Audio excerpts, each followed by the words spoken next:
बरतिया से केकरा लागे हे करेलू छठ बरतिया से केकरा लागे।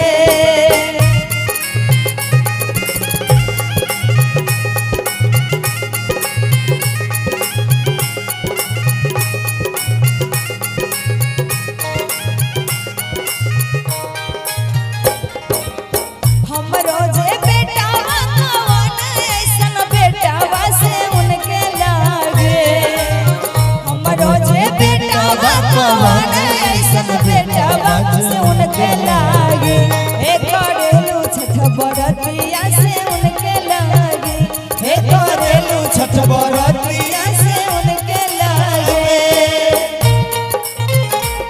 जय हो छठी मैया की बोले सूर्य भगवान की क्या बात है।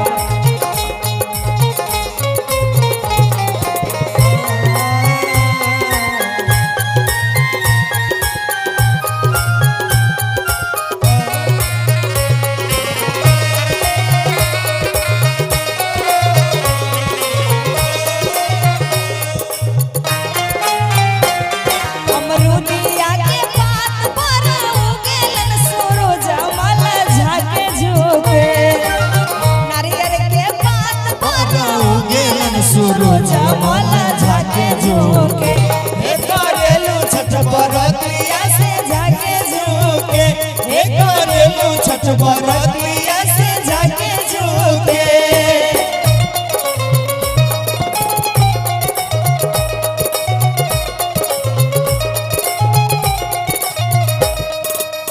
हम तो से पूछे बरतिया से केकरा लागे से पूछे बरतिया से केकरा लागे हे करेलू छठ बरतिया से केकरा लागे हे करेलू छठ बरतिया से केकरा लागे।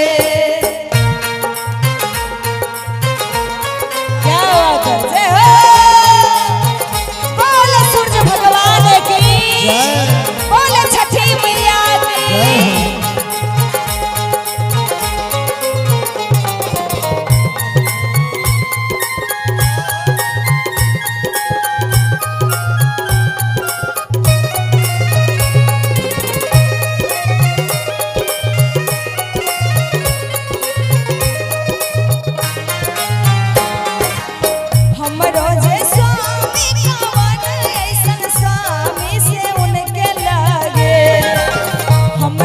स्वामी कवन ऐसन स्वामी से उनके लागे हे करेलू छठ बरतिया से उनके लागे हे करेलू छठ बरतिया